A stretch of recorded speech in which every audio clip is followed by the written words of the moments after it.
My name is Eleanor Holt. I am 32 years old, and 2 hours ago, I signed a piece of paper that will cost my father everything he built. He does not know yet. Right now, he is inside that house, straightening his tie, rehearsing a speech he wrote on a yellow legal pad. 25 family members are waiting at a long table with the good china and candles that Sandra picked out. My dad has an announcement tonight, a framed certificate, a declaration, happy tears. I already know what he is going to say. I know because I found it on his desk 4 days ago. And what he wrote about the daughter he always deserved is the reason I drove to a lawyer's office this afternoon and put my name on 3 documents that will change this family forever. But here is what none of them know. The speech is not the worst part. What comes after the speech, what arrives in a white envelope 9 days from now, is something my father cannot undo. And he will have 90 days to figure out how. Welcome back to Calm Drama Stories, the place where family secrets unfold and quiet decisions change everything. If you are new here, drop a comment and be sure to subscribe so you never miss a story. Now let us get into it. When I was 8 years old, my father drove me to a construction site on Route 12 in his pickup truck. It was a Saturday morning, early enough that the dew was still on the grass. He lifted me onto a stack of plywood and pointed at a steel beam running across the ceiling of a half-finished house. You see that beam, Ellie? That is what holds everything up. Without it, the whole thing falls. That is what you are going to be someday. I believed him. I believed everything he said back then. My father is Thomas Holt, owner of Holt & Sons Construction. He started as a laborer at 19, took over the company from his father Raymond at 31, and built it into the biggest residential contractor in Callaway County. My mother died when I was 7, ovarian cancer. She was 34. After she was gone, it was just me and my father and my grandfather Raymond, who smelled like cedar shavings and kept peppermint candies in his desk drawer. Raymond was the one who held things together. He ran the books, negotiated the contracts, trained the crews. My father swung the hammer. Raymond built the structure. Every Sunday after church, Raymond would take me to his study. The desk was solid cedar, hand-built, with a brass lamp and a glass paperweight shaped like an owl. He would sit me on his lap and let me stamp invoices with the company seal. "Don't ever let anyone make you feel small in your own family," he told me once. I was 9. I did not understand it then. That was before Sandra. My father met Sandra Brecken when I was 18, 2 weeks before I left for college. She was a receptionist at the optometrist's office on Main Street. She had a daughter named Kaylee from her first marriage. Kaylee was 8. Sandra was warm, attentive. She brought my father casseroles, asked about his day, laughed at his jokes. She made him feel seen in a way he had not felt since my mother died. I understood that. I did not blame him for it. But Sandra's warmth had a radius. It extended to my father, to Kaylee, to the neighbors she wanted to impress. It did not extend to me. Her smile changed when my father left the room. Not dramatically, not cruelly, just less, like a lamp switched to a lower setting. "Eleanor, honey, Kaylee really needs her own space. Would you mind if we moved some of your things to the guest room?" This was 3 months after the wedding. My bedroom became Kaylee's craft room. My posters came down. Her butterfly stickers went up. The family photo on the mantle changed next. The one from my parents' wedding was replaced by a new one. Thomas, Sandra, Kaylee, and me at the county fair. Except I was standing on the far right, half a step behind everyone else. By Christmas that year, my face was 3 inches from the edge of the frame. By the next Christmas, there was a new frame entirely, a professional portrait. Thomas, Sandra, and Kaylee in matching burgundy sweaters. I was at college when they took it. Nobody told me. I found out when I came home for winter break and saw it hanging above the fireplace. I wanted to be a structural engineer. I had wanted it since that morning on Route 12, when my father pointed at the steel beam and told me I would be the thing that holds everything up. When I asked my father to help pay for college, he sat at the kitchen table and rubbed the back of his neck. "Engineering, Ellie? That is a tough field. Expensive, too. Sandra thinks maybe you should consider something like teaching. Steady hours, good benefits." I looked at him. Sandra thinks. We both think. I applied for every scholarship I could find. I worked nights at a copy center. I graduated with a degree in structural engineering from state, $37,000 in student loans, and nothing from my father. He came to my graduation. He sat in the fifth row with Sandra and Kaylee. Kaylee played a game on Sandra's phone the entire ceremony. After it was over, my father hugged me and said, "Proud of you, Ellie. Knew you would figure it out." He left before the reception. Sandra had dinner reservations. The phone calls got shorter after that. I would call on Sunday afternoons, and he would talk for 6 or 7 minutes before Sandra reminded him about something. A show they were watching. An errand they needed to run. Every semester, the phone calls got shorter. Every holiday, the excuses got longer. "Oh, Ellie, we thought you were staying at school this Thanksgiving. Kaylee has a recital on Christmas Eve, so we are doing dinner early this year. Did I not tell you?" He always forgot to tell me, or someone made sure he forgot. My grandfather Raymond died on a Tuesday in March. He was 79, heart attack at the cedar desk in his study. They found him with his reading glasses still on and a half-finished cup of coffee next to the brass lamp. The funeral was held at First Presbyterian on Oak Street. 200 people came. Raymond was the kind of man who remembered your child's name and asked about your dog. The whole town showed up. Sandra complained about the seating arrangement. "I just think immediate family should be in the front pew, Thomas. Not cousins, not old friends. Immediate family." She meant herself and Kaylee. She did not mean me. My Aunt Beverly, my father's older sister, moved me to the front pew herself without saying a word. After the service, Raymond's attorney pulled me aside. His name was Arthur Sims, a quiet man in a brown suit who had represented Raymond for 30 years. "Your grandfather left something for you, Eleanor. 40% of Holt & Sons construction held in a trust." I stared at him. "The trust vests when you turn 30. Until then, the shares are locked. Your father knows the trust exists, but not the specifics." Arthur handed me a sealed envelope. Inside was a single sheet of paper in Raymond's handwriting. "Your father is a good man with a weak spine. This 40% is your seat at the table. Don't give it up for anyone." I was 24. I had 6 years before any of it mattered. I folded the letter, put it in my coat pocket, and walked past Raymond's study on the way out. The cedar desk was still there. The brass lamp was still on. On my 30th birthday, I drove to Arthur Sims's office and signed the paperwork that made the trust official. 40% of Holt & Sons construction was now mine. Not on paper in a drawer, mine in the state registry, the tax filings, the LLC operating agreement. Arthur walked me through the agreement. It was 43 pages long,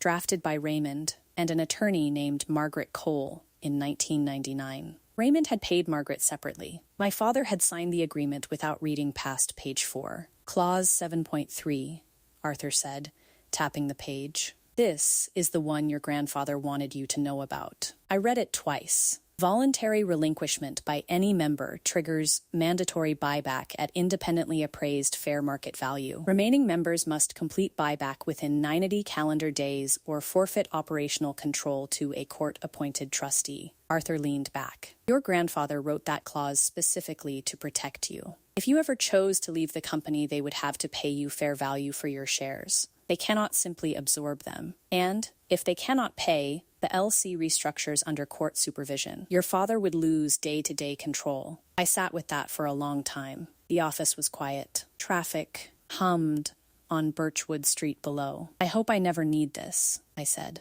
Arthur nodded. Raymond hoped the same thing. I filed the agreement in a fireproof box in my closet. 2 years passed. I designed bridges and parking garages and hospital wings. I paid off my student loans. I bought a condo 45 minutes from Callaway. I did not think about clause 7.3. Not yet. I tried. I want that on the record. I tried for 2 years. When I turned 30, I emailed my father. "Dad, I would like to discuss my role in the company. Can we set up a time to talk?" He replied 4 days later. "Sure, Ellie. Let's talk soon." Soon never came. I called Sandra and proposed a family dinner. "Thomas has been so stressed lately," she said. "Maybe next month."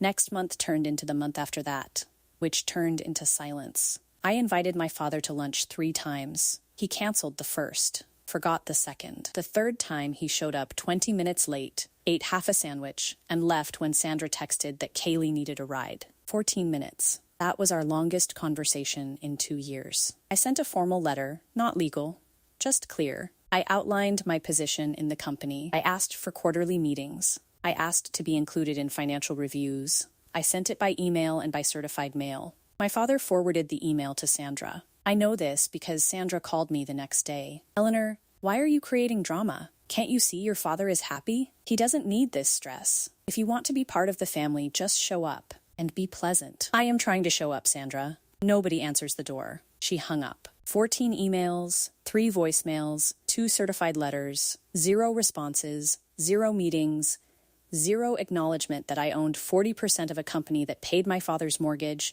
funded Kaylee's car, and kept the lights on at 27 job sites across Callaway County. The text came on a Wednesday from my father, which was unusual. He normally communicated through Sandra. Father's Day dinner, Sunday the 15th, 6 p.m. Be there. The whole family. Dad.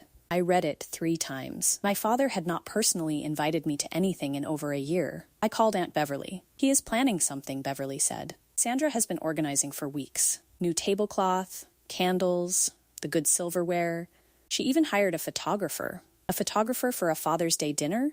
Honey, I do not know what they are planning, but it is not just dinner. I hung up, sat on my couch, looked at the fireproof box in my closet. I had a feeling, not proof, not certainty, just a slow, heavy feeling in my chest, like the moment before a beam test when you know the load is too much, but you have not yet heard the crack. I called Arthur Sims. Arthur, if I ever decide to exercise Clause 7.3, the voluntary relinquishment, how fast can you prepare the paperwork? There was a pause. I can have everything drafted, reviewed, and ready for signature by Thursday of this week. I looked at the calendar on my kitchen wall. Today was Wednesday. The dinner was Sunday. Thursday was tomorrow. Draft it, I said. I am not saying I will sign. I just want it ready.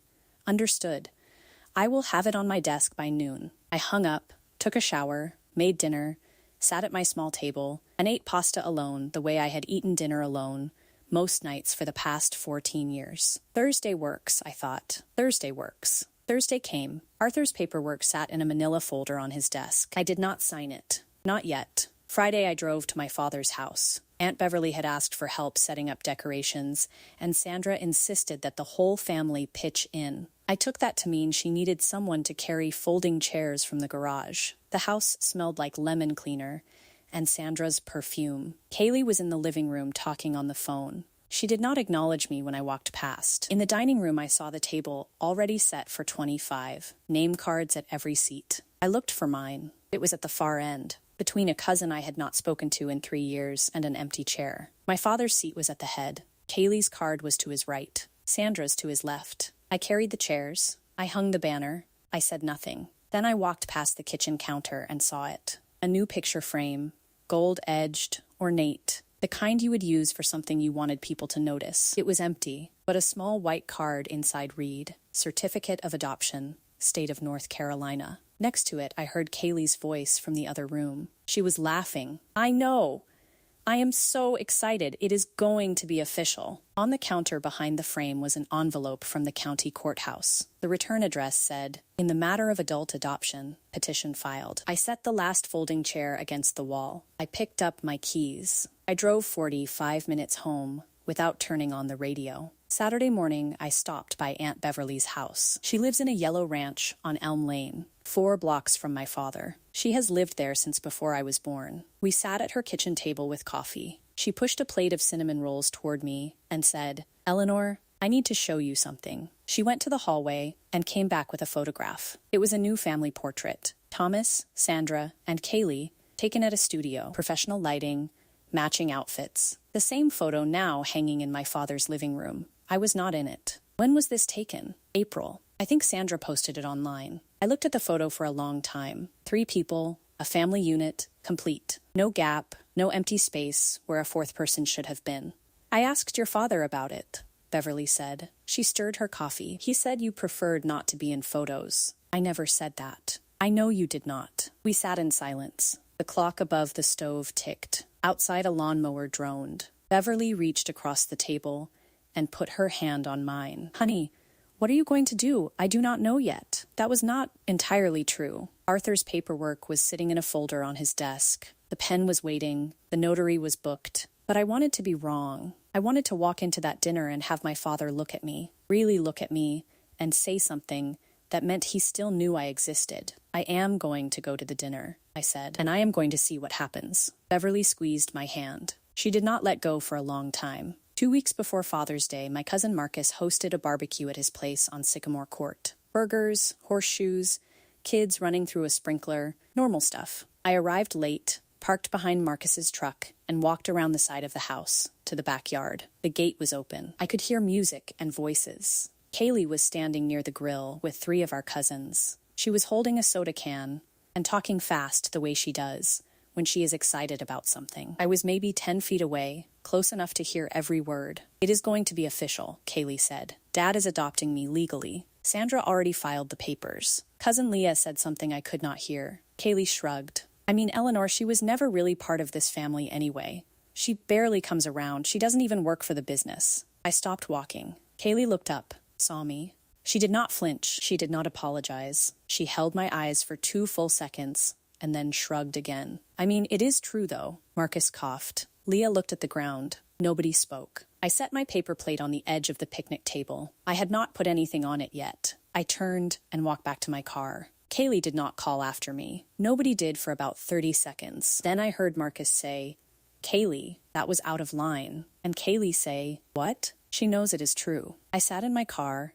hands on the steering wheel. The engine was off. She was never really part of this family anyway. I drove home. I called Arthur. "What time can I come in on Friday?" The following Tuesday, I went to my father's office at the Holt & Sons compound on Industrial Drive. I had quarterly paperwork to drop off, tax documents that needed his signature as majority operator. I had been doing this twice a year since Raymond died. It was the only reason I ever went to the office. The front desk was empty. Donna, the receptionist, was on lunch. I walked down the hall to my father's office. The door was open. On his desk, next to a coffee mug and a stack of invoices, sat the framed certificate. Gold frame, elegant calligraphy on cream paper. Certificate of Adoption, State of North Carolina. Kaylee's full name. My father's full name. A line for the judge. A line for my father's signature. Kaylee had already signed. Next to the certificate was a yellow legal pad. My father's handwriting. A draft of a speech. I should not have read it, but I did. Family means everything to me, and today on this Father's Day I want to tell all of you that I am finally making it official. I am adopting Kaylee Elizabeth Brecken as my daughter. She has brought light into my life, purpose into my home, and joy into every single day. I finally have the daughter I always deserved. I read it twice. I counted the words, 47 words in the speech. Kaylee's name appeared twice. Mine appeared 0 times. I set the quarterly paperwork on the counter by the door. I did not leave a note. I walked out of the building, past the break room, past the trucks in the gravel lot with Holt & Sons stenciled on the doors. I sat in my car for 11 minutes before I could start the engine. Wednesday evening, I was sitting on my couch with a bowl of soup I had barely touched. The television was on, but muted. Some home renovation show. A couple arguing about tile. I picked up my phone and called Arthur. "The paperwork we discussed," I said. "Is it ready?" "Ready to sign whenever you are. I can have the notary in the office any day this week." I looked at the television. The couple had stopped arguing. They were hugging. The tile they picked was beige. "Arthur, if I sign on Friday, the dinner is Sunday. Is there a way to hold the filing in case I change my mind? I can hold the executed documents for 48 hours before submitting them to the state. If you want to cancel within that window, you call me, and I shred them. No filing, no record, no consequence. And if I do not call, I file Monday morning at 9. The 90-day clock starts. Your father receives formal notice 7 to 10 business days after that." I stared at my soup. It had gone cold. There was a film on the surface. "Friday at 2, I said. "I will be there." I hung up, set the phone on the cushion next to me, pressed my palms against my eyes. I wanted to be wrong. I wanted to walk into that dinner on Sunday and have my father look at me, really look at me the way he did when I was 8 years old on that construction site, and say one thing that told me I still mattered to him. That was all. One sentence, one look, one moment of recognition. If he gave me that, I would call Arthur,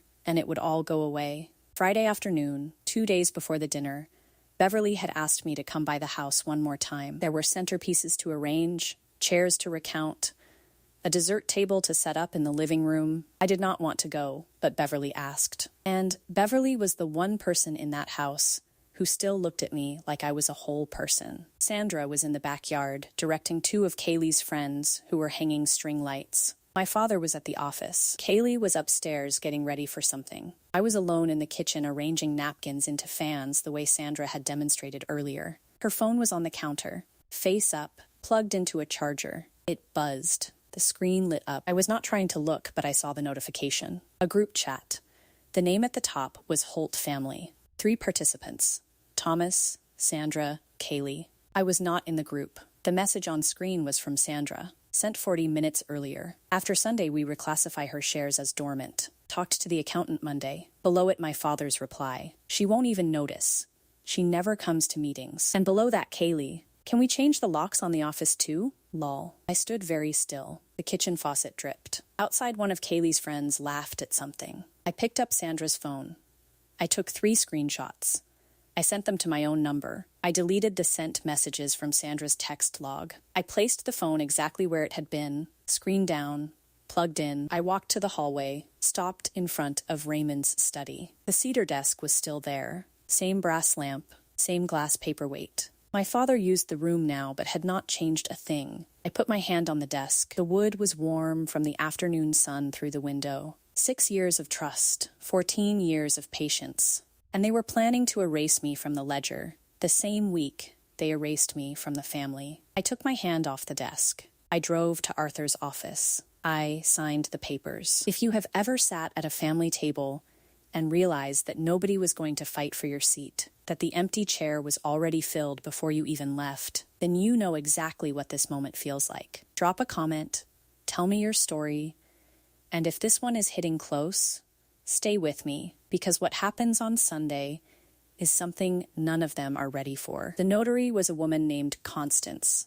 short gray hair, reading glasses on a chain. She did not make small talk. I sat in Arthur's office at 2:14 on a Friday afternoon and signed my name on 3 documents. The relinquishment of my 40% stake in Holt & Sons Construction, LLC. The request for independent appraisal. The formal notification to remaining members. Arthur watched me sign each one. He did not rush me. He did not ask if I was sure. When I finished, he put the documents in a blue folder and set them in his desk drawer. Once I file these on Monday, the 90-day clock starts, he said. The independent appraiser will assess the company's fair market value. Based on the most recent revenue figures, your 40% is worth approximately $320,000. And if they cannot pay within 90 days, they forfeit operational control. The LLC restructures under court supervision. I nodded. $320,000. That was what 14 years of silence was worth when someone finally bothered to read the operating agreement. You still have the 48-hour window, Arthur said.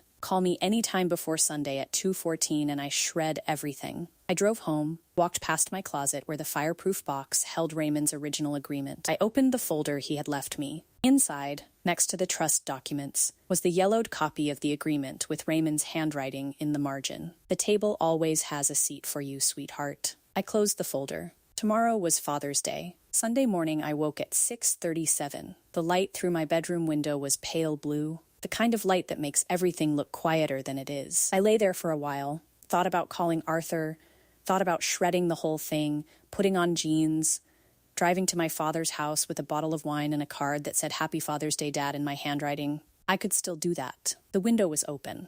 The pen had not yet become permanent. I got up, showered, stood in front of my closet for 11 minutes. I chose a blue dress, navy, simple, with a belt. Raymond's favorite color was navy blue. He wore a navy tie to church every Sunday. I put on the earrings my mother used to wear, small gold hoops with a tiny sapphire. They had been in a velvet box on her dresser when she died. Aunt Beverly saved them for me. I called Beverly. I will be there. You do not have to go, honey. I know. I looked at my phone. Arthur's number was in my recent calls. 48-hour window. I could still stop. One phone call, and it would all disappear. I put the phone in my purse. I was not going to make a scene. I was not going to cry. I was not going to stand up and deliver a speech about betrayal or injustice or 14 years of being erased one photo at a time. I was going to sit down, eat dinner, and watch my father make his choice in front of 25 people who shared his last name. And then I was going to go home. Whatever happened after that was arithmetic. I pulled into the driveway at 5:52. Cars were already parked along both sides of Maple Lane. Uncle Warren's Buick, Cousin Marcus's truck, Aunt Beverly's gray sedan. A white SUV I did not recognize from Sandra's side of the family. The house was lit up. Through the front window I could see people moving, plates being passed, Sandra adjusting something on the table. The banner over the fireplace said Happy Father's Day in gold letters. Balloons bobbed from the porch railing. I sat in my car for 2 minutes, checked my face in the mirror, smoothed the front of my dress, touched my mother's earrings. Then I got out and walked to the door. Inside it was warm and loud. 25 people in a house meant for 12. Cousins I saw once a year. Aunts who pinched my cheeks and said I looked thin. Sandra's mother, who always called me Thomas's other one. Sandra greeted me at the kitchen doorway. "Oh, Eleanor, you came. How nice." She air-kissed near my cheek. Her perfume was strong. Her smile was precise. I looked for my father. He was in the living room, standing near the fireplace with Kaylee, showing her something on his phone. He saw me, waved. "Hey, Ellie." Then he turned back to Kaylee. I found my seat at the table, end of the row, between Cousin Derek, who I had not spoken to since Raymond's funeral, and an empty chair. No one had saved me a spot near the head. Aunt Beverly appeared beside me. She sat down, squeezed my hand under the table, and said nothing. At 7:15, my father tapped his wine glass with a fork. The room went quiet. Sandra stood first. She walked to the light switch and dimmed the overheads. The candles on the table caught, throwing soft shadows on the walls. It looked choreographed because it was. "Everyone, Thomas has something very special he would like to share tonight." Her voice carried that practiced warmth, the kind that sounds like love if you are not listening closely. She turned to Kaylee and whispered, "Ready, sweetheart?" Kaylee nodded. She was smiling. Her eyes were bright. I looked past my father and saw it. Behind his chair, propped on a small wooden easel, was the gold-framed certificate, the same one I had seen on his desk 4 days earlier. Certificate of Adoption, State of North Carolina. The calligraphy caught the candlelight. Next to the easel stood a woman I did not recognize, Sandra's friend, the photographer. She had a camera with a long lens, and she was already lifting it into position. A planned moment, a staged reveal, not a dinner, a production. Sandra caught me looking at the easel. Our eyes met across the table. She smiled. It was not her polite smile or her nervous smile or her public smile. It was a different smile, the smile of someone who has already won and wants you to know it. Beverly leaned toward me. "What is happening, Eleanor?" I picked up my water glass, took a sip, set it down. "You will see." My father stood at the head of the table. He held his wine glass in one hand and straightened his collar with the other. He cleared his throat. 25 people turned to face him. I folded my hands in my lap. My heart was beating fast.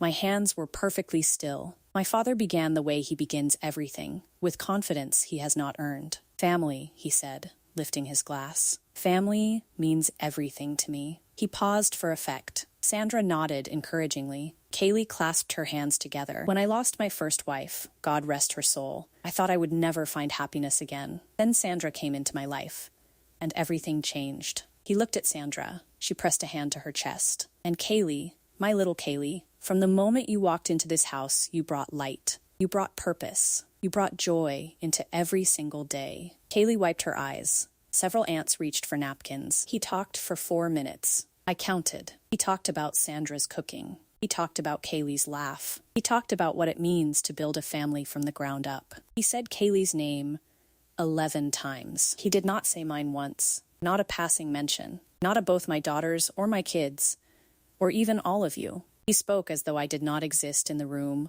or in his life, as though the 8-year-old girl on the plywood stack had been a draft he later deleted. I watched him. I watched his face, his gestures, the way he leaned toward Kaylee, like a plant leaning toward light. I watched the room. Some people were smiling, some were crying. 2 of my cousins glanced at me with expressions that fell somewhere between pity and discomfort. I did not move. I did not react. I kept my hands folded in my lap, and I watched. Aunt Beverly was rigid beside me. I could feel the tension in her arm. My father set down his wine glass, reached behind his chair. He lifted the framed certificate from the easel and held it in front of him with both hands. The gold frame glinted in the candlelight. The photographer raised her camera. "Today," my father said, I want to make something official. He turned to Kaylee. Kaylee Elizabeth Brecken, I am legally adopting you as my daughter. The room erupted. Sandra burst into tears. Kaylee threw her arms around my father. Cousins gasped, then clapped. Sandra's mother shouted, "Praise the Lord." The photographer fired off a dozen shots. Flash, flash, flash. My father held Kaylee at arm's length. He looked at the room. His chin was trembling and his eyes were wet. I finally have the daughter I always deserved. Applause, hugs, glasses raised. Sandra dabbed her eyes with a cloth napkin and mouthed "I love you" to Thomas across the table. Kaylee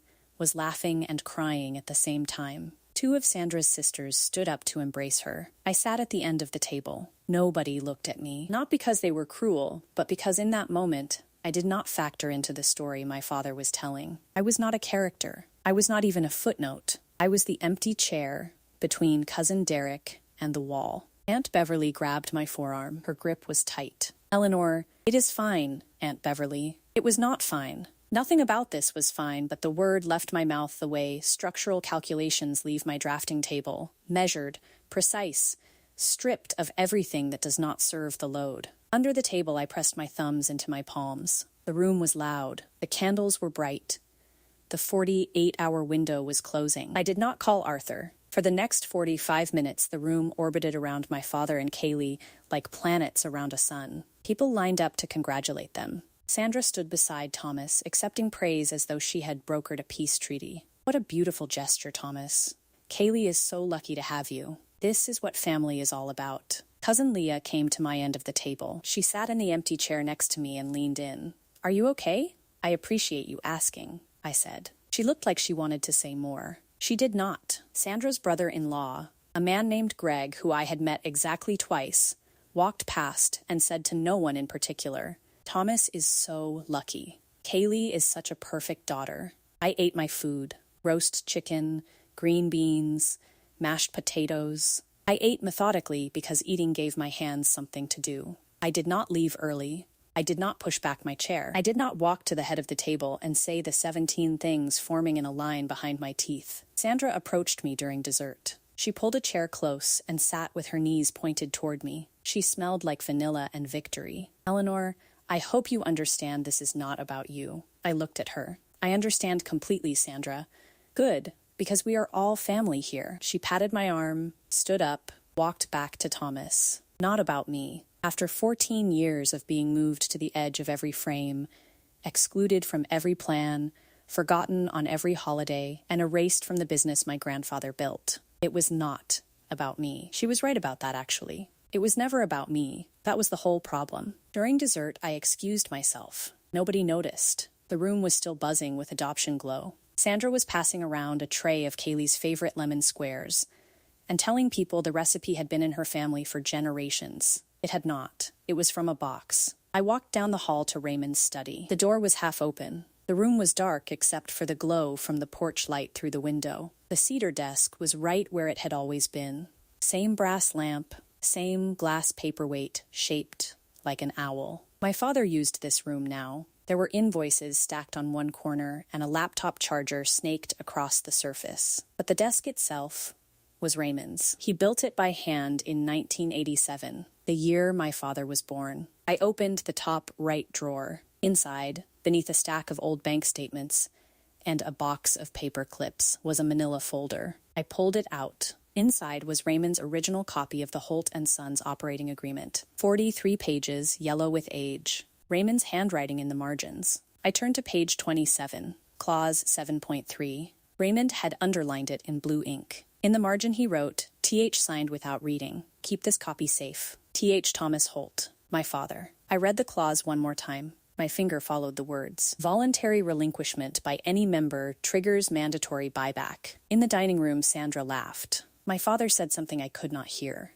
The photographer's camera clicked. "Grandfather," I whispered to the empty room. I tried. I really tried. I took a photo of the clause with my phone, closed the folder, placed it back in the drawer, closed the drawer gently. Then I went back to the table and finished my lemon square. I helped clear the dishes. I always helped clear the dishes. It was what my mother taught me. You clean up after a meal even if nobody notices. I stacked plates by the sink, wiped down the counter, wrapped the leftover chicken in foil. Sandra did not thank me. She was in the living room helping Thomas hang the framed adoption certificate on the mantel, in the exact spot where my college graduation photo used to hang. I watched from the kitchen doorway. Sandra held a nail. Thomas tapped it in with a small hammer. They stepped back and admired it. Kaylee took a photo with her phone. The certificate looked like it had always been there, as though the wall had been waiting for it. I dried my hands on a dish towel and found Aunt Beverly in the hallway. "I am leaving," I said. She pulled me into a hug,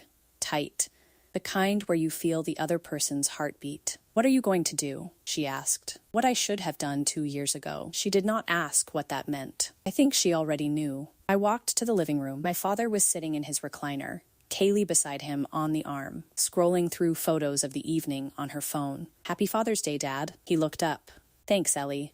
Drive safe." He did not stand up. He did not walk me to the door. He turned back to Kaylee's phone and pointed at a picture. "Send that one to Uncle Warren." I walked out. The night air was cool. Crickets. The smell of cut grass. I got in my car and sat for a moment. The 48-hour window was still open, but I already knew I would not be calling. Monday morning, 9:03. I was sitting at my desk in my office on the 4th floor of a building where I design things that hold weight. I picked up the phone and called Arthur. "Eleanor, are you sure? The 48-hour window does not expire until 2:14 this afternoon.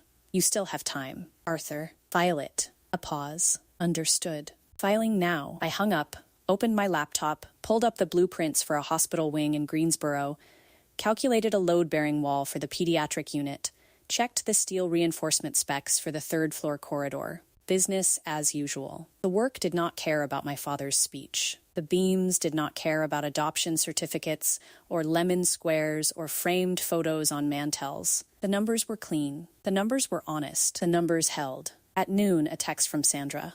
"Hi, Eleanor. Kaylee is interested in taking on more responsibility at the company. Your father thinks she could use your office since you rarely come in. Can you clear out your things by Friday? Thanks."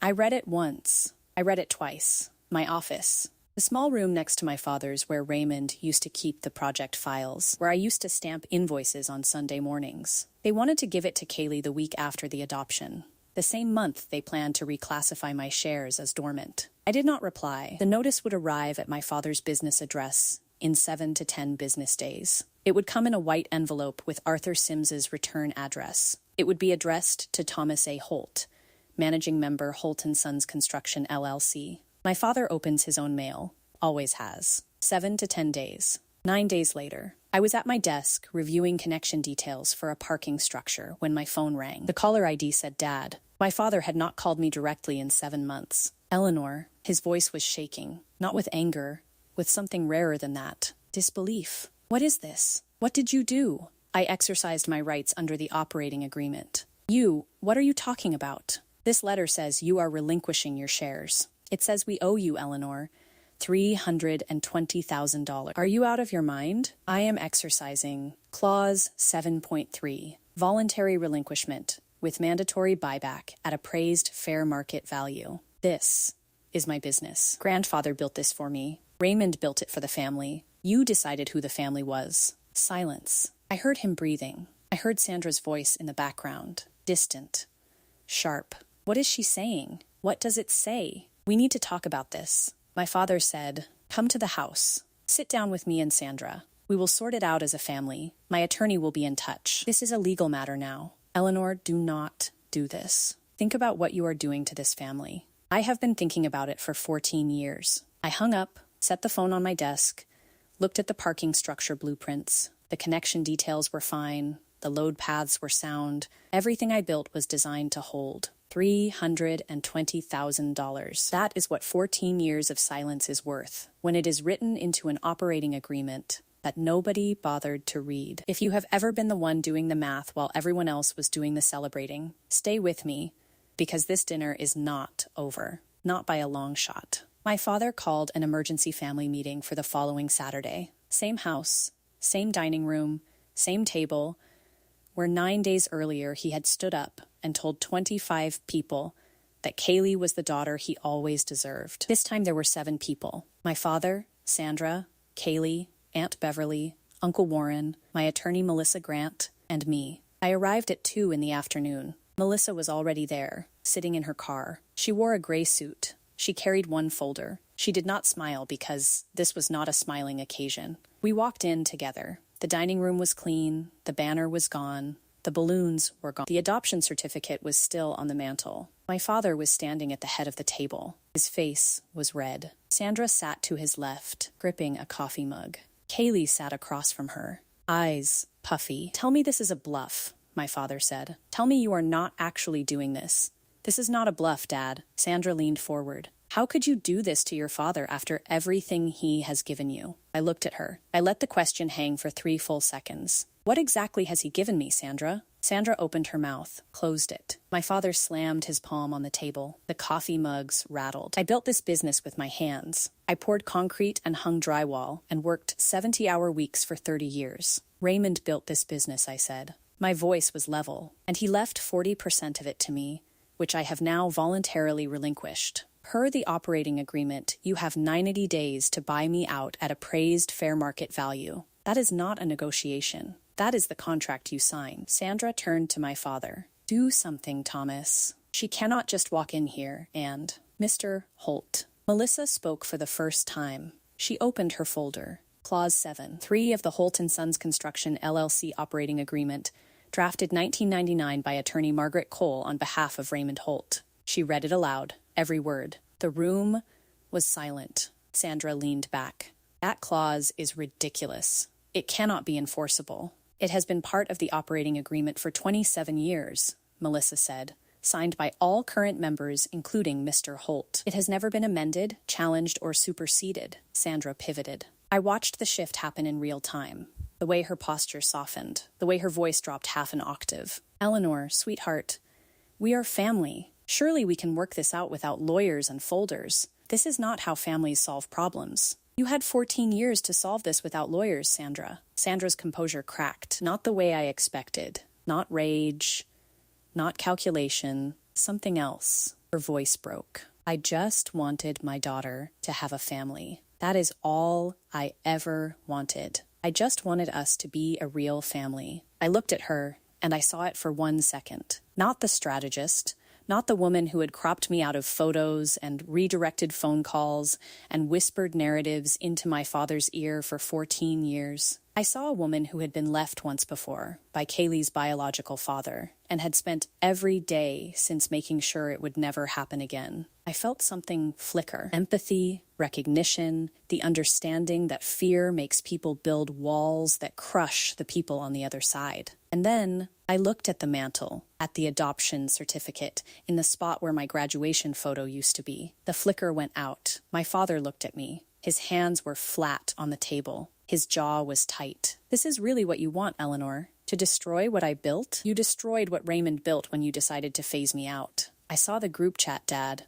The room went still. Sandra turned white. Kaylee stopped crying. "I saw every message," I said. My voice was calm, even, like reading dimensions off a blueprint. "Reclassify her shares as dormant. Talk to the accountant Monday. Change the locks on the office." My father looked at Sandra. Sandra would not meet his eyes. We were just talking." My father said, "We did not mean." "You said Kaylee's name 11 times in your speech," I said. "Mine 0. You invited 25 people to watch you announce that Kaylee was your real daughter. You hung the adoption certificate on the mantle in the exact spot where my graduation photo used to be. And you said you finally had the daughter you always deserved." He flinched. I watched the words hit him the way a stress fracture propagates through concrete. Slow, invisible, and then all at once. I said I finally had. He could not finish the sentence. He covered his mouth with his hand. Kaylee was crying again. "This is not fair." I looked at her. "You told our cousins I was never really part of this family at Marcus's barbecue. You looked me in the eye and said it was true." Kaylee stared at me. Her mouth opened.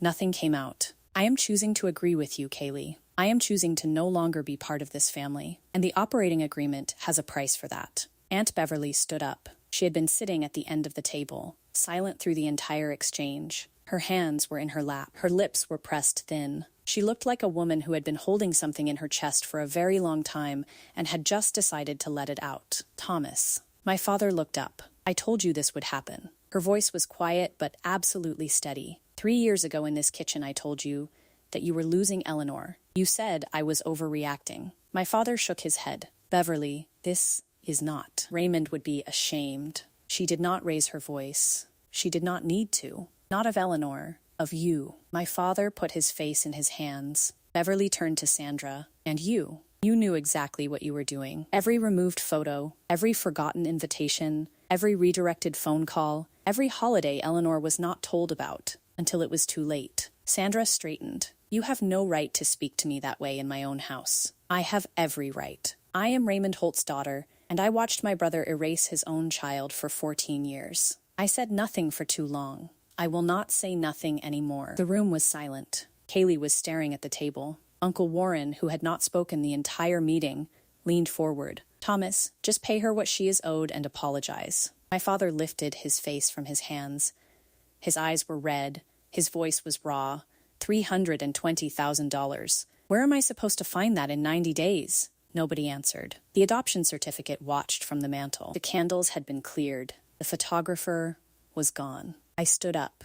I picked up my purse from the back of my chair. I looked at my father. Dad, I gave you 14 years of chances. I gave you emails and phone calls and certified letters. I gave you the dinner. I sat at that table last Sunday and watched you choose. And I did not say a word. He stared at me. His mouth was open. He looked smaller than I had ever seen him. Smaller than the man who pointed at a steel beam and told me I would be the thing that holds everything up. This is not revenge, I said. This is arithmetic. 40% of an $800,000 company is $320,000. That is not a punishment. That is a fact. I turned toward the door. If you walk out that door, Sandra said, you will never be welcome in this house again. I stopped. I looked back. Not at Sandra, at my father. I wanted to see if he would say anything. Correct her. Object.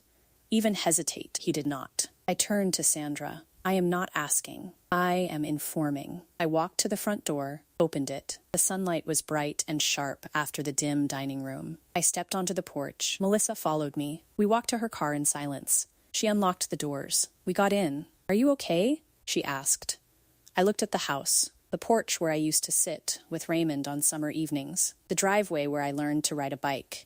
The window of the room that used to be mine. No, I said, but I will be. She started the car. We pulled away from the house on Maple Lane. I did not look back. 3 weeks passed. My father hired an attorney named Gerald Marsh, a man who wore suspenders and charged $400 an hour. Gerald reviewed the operating agreement, called Arthur, and requested a meeting. The meeting lasted 40 minutes. Gerald confirmed that Clause 7.3 was ironclad. Raymond's attorney, Margaret Cole, had drafted it to survive exactly this scenario. A family member forced out by the remaining operator. There was no loophole, no technicality, no angle of attack. My father took out a loan against the business, $110,000 at 8.5% interest, secured by the equipment yard and 2 company trucks. The bank required a personal guarantee. Sandra co-signed.